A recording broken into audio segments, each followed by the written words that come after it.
Sir 2 YouTube ఛానళ్ళు 'మీమాంస reboot' ఏదో చిట్కాలు చెప్తూ 10 కోట్ల వరకు దొ దండుకున్నారు వ్యూయర్స్ నుంచి అని చెప్పేసి న్యూస్. అసలు ఎలా సార్ ఆ ప్రాసెస్ ఎలా ఉండింది? డీసీ మన ఇక్కడ DCP CCS central crime station DCP Shweta గారు హెచ్చరిస్తూ ఒక ప్రకటన రిలీజ్ చేశారు ప్రజల్ని హెచ్చరిస్తూ. అందులో చాలా షాకింగ్ విషయాలు బయటకు వచ్చాయి. అందులో ఏంటంటే మొల్ల శివయ్య అనే ఒక అతను, వాళ్ళ భార్య స్వర్ణలత, వాళ్ళ కొడుకు జస్వంత్, ముగ్గురు కుటుంబం ఫ్యామిలీ.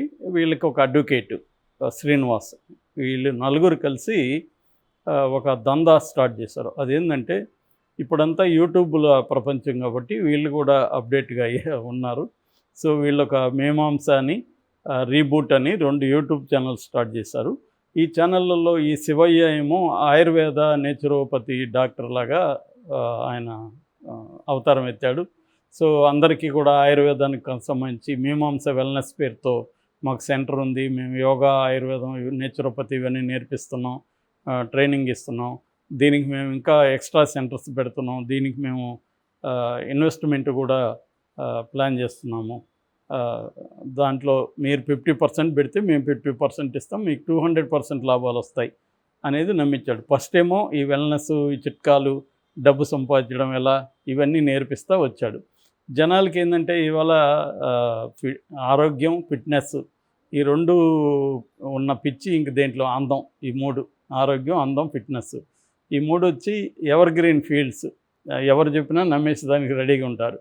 ఫలాంది తింటున్నారా, అయితే చదవండి అనగానే దాన్ని చదవకుండా వెళ్ళే వాళ్ళు తక్కువ మంది ఉంటారు. సో లేకపోతే మీకు ఇంకేదో కిడ్నీ, మీరు చేసే 5 తప్పుల వల్ల కిడ్నీ ప్రాబ్లం వస్తుంది అన్నాడు అనగా దాన్ని చదువుతారు.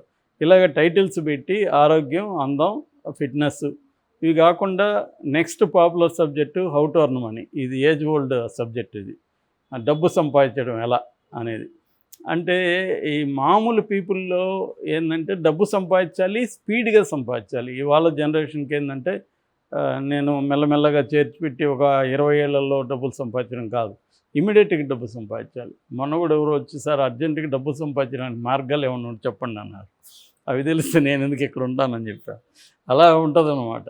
సో వీళ్ళు నన్ను అడిగితే మనం అలా చెప్తాం, కానీ ఇట్లాంటి వాళ్ళని అడిగితే ఏం చేద్దాం, బ్రహ్మాండంగా ఉన్నాయండి నా దగ్గర అని చెప్పి వాళ్ళు ట్రాప్ చేయడం మొదలు పెడతారు.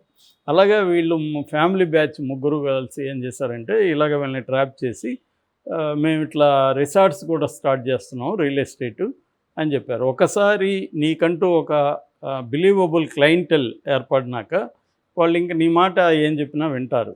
అంటే ఇది ఫస్ట్ నమ్మించే కార్యక్రమం. అంటే ఈ ఆయుర్వేదానికి సంబంధించి టిప్స్ ఇవ్వడము, వీళ్ళు మీకేమన్నా ఇవి ఉంటే చెప్పండి నేను పంపిస్తాను అనడం. ఇవాళ ఏముంది, ఏదైనా ఆన్లైన్లో మనం తీసుకొచ్చి వాళ్ళకి పంపించవచ్చు, పెద్ద విషయం కాదు. రెండోది, నువ్వు ఆయుర్వేద డాక్టరా, నేచురోపతి డాక్టరా కాదా అని కూడా ఎవడు చూడట్లేదు. ఇప్పుడు అందరూ ఏంటంటే ఒక డిస్క్లైమర్ వేసేస్తారు, వేసేసి వీడియో డాక్టర్ లాగా అన్నీ చెప్పేస్తూ ఉంటారు. ఆ డిస్క్లైమర్లు వెళ్ళిపోతుంటాయి లీగల్గా దొరకకుండా. సో అలాగా వీళ్ళు ఏం చేశారంటే ఒక 70 మంది దగ్గర 10,86,00,000 వసూలు చేసి వాళ్ళకి బోర్డు తిప్పేస్తారు. సో ఇప్పుడు వాళ్ళందరూ వెళ్ళి పోలీస్ స్టేషన్కి కంప్లైంట్ ఇస్తే పోలీసులు ఈ 4గురిని అరెస్ట్ చేశారు. 4గురిని అరెస్ట్ చేసి జైలుకి పంపించారు. ఎప్పుడు కూడా ఒక సామెత ఉంది, ఏది చేసినా, మోసం చేసినా కూడా పెద్ద సంఖ్యలో చేయని. చిన్న 5 లక్షలు 10 లక్షలు చేసావు అనుకో, నీ కేసులకి సరిపోదు. అదే నువ్వు 10 కోట్లు చేసావు అనుకోరు, 1 కోటి రూపాయలు ఖర్చు పెట్టినావు అనుకో, బ్రహ్మాండంగా నువ్వు బయటకు వచ్చేయచ్చు. ఆల్రెడీ వాళ్ళు ప్లాన్డ్గా అడ్వకేట్ని కూడా ముందే పెట్టుకున్నారు ఇట్లాంటి జరుగుతుందని, ఒకవేళ జరిగితే ఏం చేయాలి. సో అంటే వాళ్ళు అన్నిటికీ ప్రిపేర్గా ఉన్నారు ముందే. A to Z క్రైమ్ మనం చేస్తున్నాం, ఈ క్రైమ్ రిజల్ట్ ఎలా ఉంటుంది, దాన్ని ఎలా ఫేస్ చేయాలి, ఇవన్నీ కూడా వాళ్ళు రెడీగా ప్రీప్లాన్డ్గా ఉన్నారు. సో మామూలుగా అయితే ఇదేంది, ఫైనాన్షియల్ ఫ్రాడ్, ఇది ఫైనాన్స్ చీటింగ్ కిందకు 420 కిందకు వస్తుంది. సో అరెస్ట్ చేస్తారు. జైల్లో కూడా డబ్బులు ఇస్తే వాళ్ళకి మినిమం సౌకర్యాలు ఉంటాయి. సో పెద్ద ఇబ్బందులు. ఇది ఈ మధ్య జైల్లో కూడా ఫుడ్డు ఇట్లాంటి విషయాల్లో మెరుగుపడింది. అక్కడ క్యాంటీన్లు ఉంటాయి, అక్కడ డబ్బులు ఉంటే బిర్యానీ తినచ్చు, క్యాంటీన్లో వస్తువులు కొనుక్కోవచ్చు, ఇవన్నీ ఉంటాయి. కాబట్టి పెద్ద ఇబ్బంది కాదు. దానికంతా కూడా వీళ్ళ దగ్గర డబ్బులు ముందుగానే ప్లాన్డ్గా రిజర్వ్డ్ పెట్టుకున్నారు దేనికంతా అని. సో బయట నుంచి కూడా వీళ్ళకి సహాయం ఉంది. సో ఈ విధంగా వీళ్ళు ప్లాన్ చేసుకున్నారు. జైలు నుంచి బయటకు వచ్చారు. బయటకు వచ్చినాక కూడా మళ్ళీ సేమ్ స్టార్ట్ చేశారు. సో అందుకని ఈ శ్వేత గారు హెచ్చరించడానికి వీళ్ళు బయటకు వచ్చినాక కూడా మళ్ళీ ఇదే మొదలుపెట్టారు. వీళ్ళ ట్రాప్లో పడకండి అని. ఎప్పుడైనా కూడా ఏంటంటే ఒకసారి సక్సెస్ అయిన ఫార్ములా ఒక చోట సక్సెస్ అయినప్పుడు అది ఎక్స్పోజ్ అయినప్పుడు ఇంకొక చోట దాన్ని అమలు చేయొచ్చు. Same template. నువ్వేం పెద్ద క్రియేటివిటీ చూపించాల్సిన అవసరం లేదు. ఎందుకంటే ఆల్రెడీ మోసపోయారు. సేమ్ రిపీట్ చేయి, ఇంకొక 10 కోట్లు సంపాదించు, మళ్ళీ జైలుకి వెళ్తావు, మళ్ళీ బయటికి రా, శిక్షలు పడే సంగతి తర్వాత కథ. ఈ ప్యాటర్న్లో వీళ్ళు ఫ్యామిలీ బ్యాచ్ ఉన్నారు. అంటే ఇది ఆదర్శ కుటుంబం అని చెప్పచ్చు క్రైమ్లో. అంటే భార్య, భర్త, బాబు ముగ్గురు ఇటువంటి ఒక సొఫిస్టికేటెడ్ క్రైమ్లో ఎక్స్పీరియన్స్. అంటే వీళ్ళకి నాలెడ్జ్ ఉంది, కొంత పుస్తకాల నుంచి చదివి చెప్పే ఒక జ్ఞానం ఉంది, నమ్మించే ఒక స్కిల్ సెట్ వీళ్ళ దగ్గర ఉంది. మామూలుగా ఏంటంటే ఆ మధ్యకాలంలో నట్వర్లాల్ అని ఒక ఇండియన్లో ఫేమస్ కాన్ మ్యాన్ అంటారు, మోసగాడు. అతను పట్టుకున్నప్పుడు అతను అడిగితే నువ్వు ఎంతమందిని ఎలా మోసం చేయగలిగావు అంటే, జనంలో గ్రీడ్ ఉంటుంది, జనంలోనే అత్యాశ ఉంటుంది, ఆ అత్యాశే నాకు పెట్టుబడి. సో ఎవరికైనా మనం నిజాలు చెప్తే వాడు నమ్మడు. అదే నువ్వు 100 రూపాయలు ఇస్తే నేను 6 మంత్స్లో నీకు 300 ఇస్తానన్నావు అనుకో, వాడు 100 అంటే వాడు ఎక్కడో అప్పు చేసన్నా 1,00,000 రూపాయలు తీసుకొచ్చి మన చేతులు ఇస్తాడు. అది కూడా బిగినింగ్లో కొంత ఇవ్వాలి వాళ్ళకి. వాళ్ళ డబ్బుల్లో నుంచే ఇస్తూ ఉంటే చాలు. లేదు నెలకి నేను 10 రూపాయలు వడ్డీ ఇస్తాను. ఈ మధ్య కూడా మా ఫ్రెండ్ వాళ్ళు కూడా మోసపోయారు. 10 రూపాయలు వడ్డీ ఇస్తా, నాకు కూడా చెప్పారు 10 రూపాయలు వడ్డీ ఇస్తారంట. అంటే ఎట్లా ఇస్తారని అడిగాను. వాళ్ళు ఏదో దీంట్లో స్టాక్ మార్కెట్లో పెడతారంట. అంటే అది మొత్తం నాకు ఇదే స్కామ్ అని తెలిసింది. హెచ్చరించాను కూడా, అయినా వాళ్ళు వినలేదు. సో వాళ్ళు 10 లక్షలు ఎంతో పెట్టారు, 10 లక్షలు పోయింది. సో ఇలా అంటే ఎవరైనా 10 రూపాయలు వడ్డీ ఇస్తారు అనగానే మనకేం ఆశ అవుతుంది. వాడు ఇస్తాడు కూడా 3-4 నెలలు. ఎందుకంటే మన 10 లక్షలు ఇచ్చామనుకో, 3 నెలలు మనకు 10 రూపాయలు వడ్డీ ఇచ్చినా ఎంత అవుతుంది వాడికి? మన దాంట్లో నుంచి ఇస్తాడు కదా, వాడు పోయేదేం లేదు వాడికి.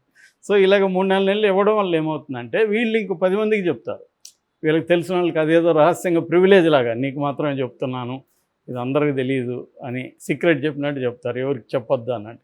వీళ్ళు వెళ్ళి మళ్ళీ వీళ్ళ నమ్మకమైన వాళ్ళకి చెప్తారు. ఇదొక దందా, ఇదొక మార్కెటింగ్ స్ట్రాటజీ. సో ఇలా చాలా రకాల మోసాలు జరుగుతున్నాయి. సో అందులో ఈ కొత్తగా మనకు భయపడిన యూట్యూబ్ మోసం అని చెప్పచ్చు. ఇది యూట్యూబ్ ద్వారా ఎట్లా చేయడం అంటే, ఈ మధ్యకాలంలో రకరకాల మోసాలు జరుగుతున్నాయి ఆన్లైన్లో. అందులో ఒకటేమో పోలీసులాగా ఫోన్ చేసి, నీ ఫోన్ నెంబర్ మాకుంది, మీ బ్రదర్ ఇన్లా